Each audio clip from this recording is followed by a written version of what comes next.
Hello friends, welcome to Nandhini Samayal. இன்னைக்கு நம்ம பார்க்க போற ரெசிபி பாத்தீங்கன்னா வெங்காய பக்கோடா எப்படி செய்யலாம்னு பார்க்கலாங்க. டீ கடையில எல்லாம் செய்வாங்க. இது பாத்தீங்கன்னா நம்ம வீட்லயே வெங்காயத்தை வச்சு எப்படி பக்கோடா நம்ம செய்யலாம்னு பார்க்கலாங்க. பஜ்ஜி மாவு பாத்தீங்கன்னா 3 டீஸ்பூன் எடுத்திருக்காங்க. கடலை மாவு இருந்தா கூட இந்த பக்கோடாக்கு நம்ம சேர்த்துக்கலாங்க. இப்போ நான் பஜ்ஜி மாவு 3 ஸ்பூன் எடுத்திருக்காங்க. பெரிய வெங்காயம் பாத்தீங்கன்னா நீல வாக்குல கட் பண்ணி வச்சிருக்காங்க. எவ்வளோக்கு எவ்வளோ சன்னமாக நம்ம கட் பண்ணி வைக்கிறோமோ அந்த அளவுக்கு நமக்கு பக்கோடா நல்லா மொறுமொறுப்பாக டேஸ்ட்டாக இருக்குங்க. நல்லா இப்படி மாவோட நல்லா பெரட்டி வச்சுக்கலாங்க.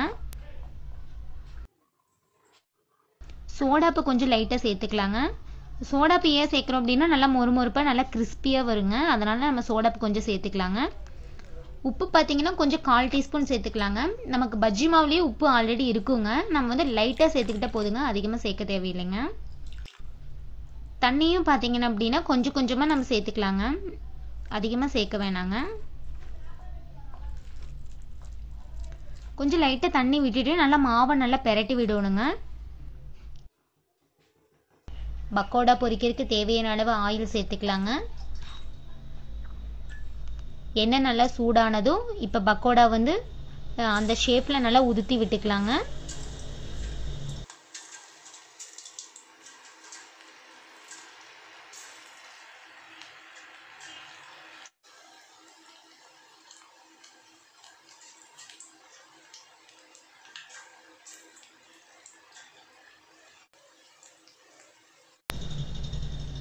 பார்த்தீங்கன்னா 1 சைடு நல்லா பாயில் ஆனதும் நம்ம திருப்பி போட்டுடலாங்க. நல்லா ப்ரௌன் கலரில் வரணுங்க.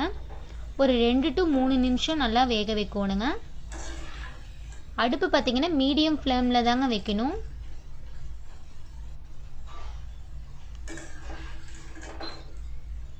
நல்லா வெந்ததுக்கப்புறம் எடுத்துடலாங்க.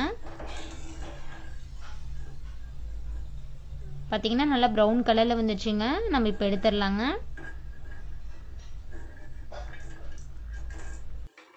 இந்த பக்கோடா நல்லா சாஃப்டா இருக்குங்க சாப்பிட்றதுக்கு.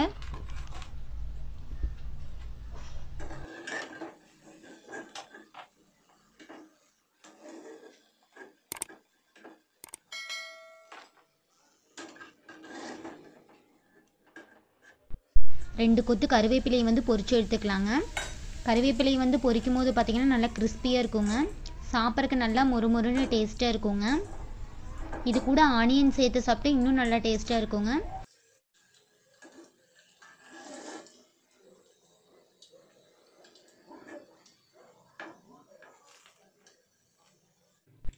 பக்கோடா ரெடி ஆயிடுச்சுங்க.